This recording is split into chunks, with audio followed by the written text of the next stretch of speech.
Alright guys, so it's the end of week 11 and the results are really starting to kick in now, and I'll just pull those up. So this week so close to the goal of getting under 10. Okay, so week 10 was 84.7 kilograms of body weight down to 83.6, so 1.1 kilo drop, which is quite significant, and I'll explain a little bit more about a couple of things that could play into that.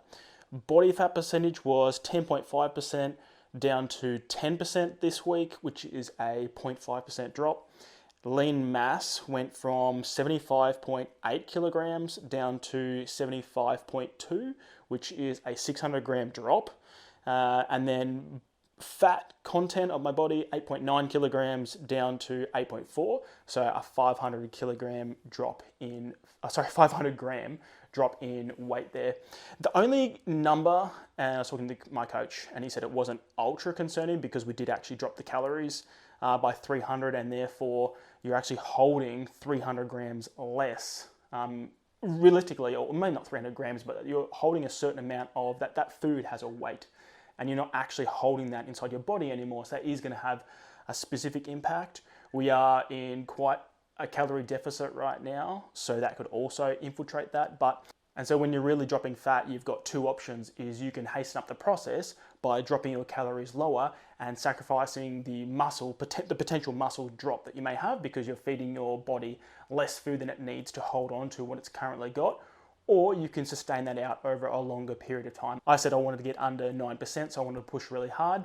That is going to come at the sacrifice of a certain amount of lean mass. Now, you don't want to be getting these results every single week where you're just dropping lean mass, but the reality is it is going to happen, and it's not a major concern for me at this point in time. Now, the one thing that I wanted to share this week is I actually went back to work, so I'm in the office environment, and after having 5 weeks off with my son, it's really interesting. I was talking to a couple of the guys there, and one of them asked, what's your body fat percentage? Because he knows that I'm doing this. And I said, oh, I'm at 10% right now. Wow, 10%, that's crazy. They were interested, as most men are, and maybe you are, or definitely you are as well, because you're watching this. There's a couple of things that come along with creating a new version of yourself, going through that body transformation process, sacrifices that you have to make, decisions that you have to make in order to create this newer, different version of yourself. I'm not going to say better because there's advantages and disadvantages to getting leaner, but in my value system, there's more advantages to doing that. That's why I'm actually doing it. But there are a few things that I want to point out to you, and they are that you will have to make sacrifices. So the last 11 weeks, I'm not a big drinker anyway, but there's no alcohol. You just can't afford to have alcohol inside of the transformation process unless you want to make sacrifices in other areas. So if you think about this bank balance, and every single day, and right now I'm on 2,300 calories. So however many calories that you're currently on, that's how much you've got to spend every single day. Now you get to make a decision. Do I want to put in low quality food and use those 2,300 coupons in a frivolous way where you don't get any sort of nutritional benefit, or do I want to maximize and get the maximum squeeze out of every single one of those calories? And so over the Christmas period, that's the decision that I made. I had on Christmas Day, I had a mousse and I had some trifle, which is like an Australian dessert. And that was about 1,000 calories, which meant I had about, I think at that time I was on 2,500 calories. So I had about 1,200 or whatever the maths are, additional calories, or 1,700 additional calories to be able to use inside of what I was doing. But it just wasn't enough to satisfy. And so when you start to make these decisions and you really want to maximize the results and what you're seeing, you have to get really smart and strategic about the decisions that you make. So protein is 4 calories per gram, same with carbohydrates, and fats are 9 calories per gram, and then alcohol is 7. But there are so many more other adverse effects of alcohol that are going to have on your body that you can read all the studies about it and do your own research in that area, but it's not going to be conducive to lowering your body fat. It's actually the exact opposite. The other thing is that you are going to be hungry. The reality is, bro, you are going to be hungry, and especially as I've gotten lower and lower this last week in particular, is I'm really starting to get hungry now, and I'll use strategic choices like I'll have a tea, especially if it's late because I don't want to have another coffee. So I'll have a couple of coffees each day, long blacks, and then I'll have a tea, which can curb some of the hunger there. But the reality is, as you start to get lower, your body is saying, no, feed me. And you can take this two different ways. Is you can fall into the camp of comfort, and because it's uncomfortable being hungry, especially when you're hungry for sustained periods of time. You can fall into the comfort of, yep, I'm just going to feed like I'm hungry, I need to feed my muscles and play this head game. Or you can move over to the camp of trusting the process, seeing the results. That's why it's so important to measure those results and understanding why you're actually doing this. If you have a deep purpose of why you're actually going to do this, you start to see the results, and trust me, the results are so motivating. I would say the drop from the last 3 weeks, maybe even last 2 weeks, has been extremely motivating in terms of the actual changes. I'm now starting to see changes. I wouldn't say daily, but every second day I'm starting to see new changes and looking leaner. And that's really motivating to me to see the fruits of the labor. More veins in the arms, are looking a bit drier, more striations. And this is some of the things that you'll be able to look into, or you'll be able to see as well as you go deeper and deeper. But for the first 10 weeks, it's kind of like, yeah, you're trusting the process, but you're not really seeing maximum benefit. And then now I imagine over the next 2, 3, 5 plus weeks, depending on how much longer I sustain this particular deficit for, is you're going to find that it's drying out even more. So you are going to be hungry. You are going to have to make sacrifices. You're also going to want, unless you're a 25-year-old dude who has no responsibilities, doesn't have a wife, doesn't have a kid, but I actually did this whilst I had a new son and whilst I've got a daughter and a wife, and my family is very supportive over what that looks like. So being able to go to the gym and being able to eat the foods that I want to eat. And when I first started, I actually had a lot of hang-ups around food and nutrition, and having to make different choices, and a lot of limiting beliefs around, no, a husband and wife should eat together, they should eat the same food, and a lot of these type of thoughts, but they weren't really serving me towards my goals, and they're really just someone else's thoughts that are infiltrated and injected into your head if you're thinking the same thing. So what you can start to do is break down what those thoughts actually are, where they come from, and really start to think about, can there be another series of thoughts that I could think about that will provide me the benefit that will get me to my goal. Now, right now, you're probably just choosing what's normal, what's natural, what someone else has chosen for you, but you need to turn on the critical thinking muscle in your own mind and think, okay, is this the most efficient way to be able to achieve my goal? Is there a better way? What really is my goal? And getting clear on a few of those key questions will help you make some much better decisions in the future. So I'm really grateful that I've been able to have that supportive environment around me. And the other thing is that it's motivating to document your process along the way. I look back at my first videos and I look back at each week. That's why I tried to stay consistent along this journey, because I want to, 1, show that it's a step-by-step process. 2, that I wasn't some natural athlete. Some people might see me now and they might see my Instagram at Hayden Wilson X, sneaky plug, and they think, oh, he must have always been this way. And I'll look at certain people and think, yeah, but that's fine for them. They're always been that way.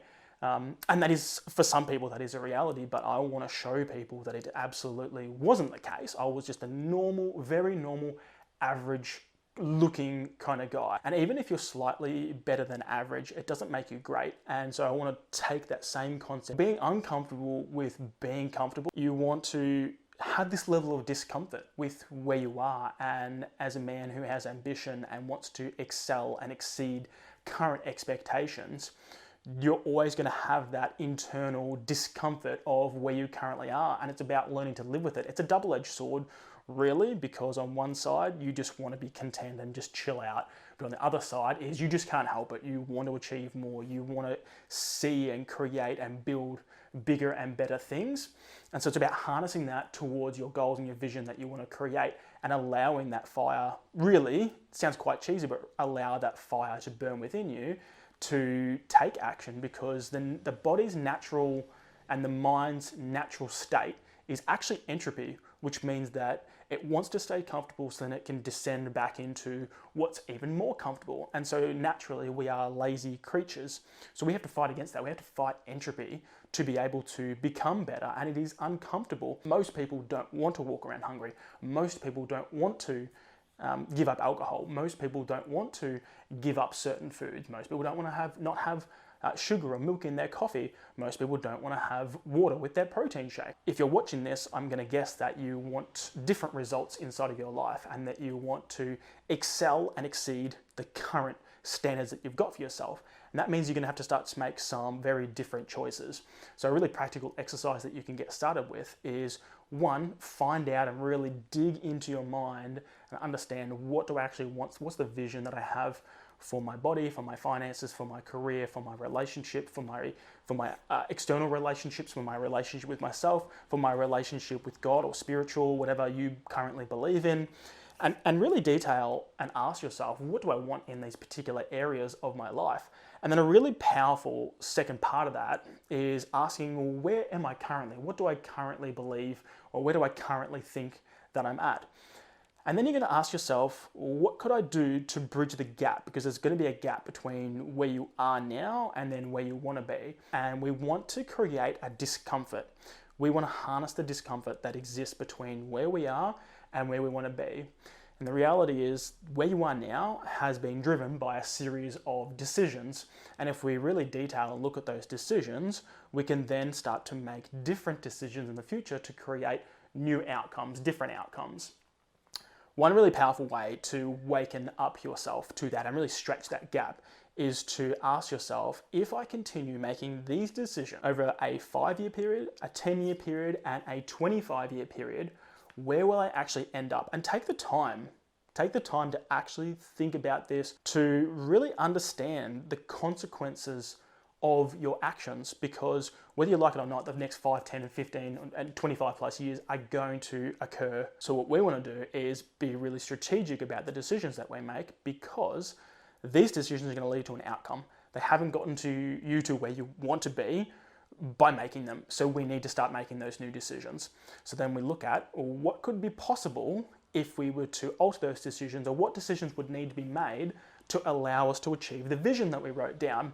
And then we want to stretch that gap and the discomfort. So we're looking at the consequences of continuing our actions as it currently is, and what that actually looks like across the different areas of our lives, and really build up those consequences. And you really want to make that as ugly as possible, because that's going to build the fuel. And then what you want to do is you want to pump up the other side, where you're thinking about, well, what do I actually want to create for my vision? The further we can stretch this gap between where you are and where you want to be, the more fuel that you're going to have to actually get through the hard times, get through the times where you're hungry and don't want to eat, to get through the times where you hate your job and you want to quit, to get you through the times where you want to spend on something frivolous versus put that money into deeper investments. You need to have that why, and this exercise is going to help you build out that why. So I hope that helps. And I've actually got a cool project as well. So I actually bought a double end bag, and which is just going to go over here, so I can start to practice what that looks like in terms of boxing practice, which is fun because I'm going to put a video up. I'll absolutely suck at what it is. So I'm looking forward to installing that and seeing how I can start to get better at this new skill. The other thing that I've been really focusing on and thinking about a lot is mobility work. And so as I've got leaner, I guess I naturally just thought that I'd start to get more flexible as well, which makes no logical sense at all, particularly when the movements that I'm doing around squat, bench, and deadlift are about getting as tight as humanly possible. And so I just thought, oh, the leaner I get, I'll just be more limber. It's absolutely not the case. You need to be working on your mobility as well. So I've been really focusing on some great videos by Steven Sayun, has been great for hip mobility. I've been watching some stuff around Phil Daru, who's another guy who's really helping open up those hips. Shant from Strength Revolution has also been amazing in giving me glute exercises and really opening up those hips to create better movement patterns, because not only as you get stronger, but as you get older as well, your body, you don't move like you do when you're 25. And so I'm realizing and have realized that there needs to be a strong focus on that mobility element as well. One, because it helps you stay fit and healthy and uninjured, which is the biggest factor in achieving long-term results, is staying uninjured.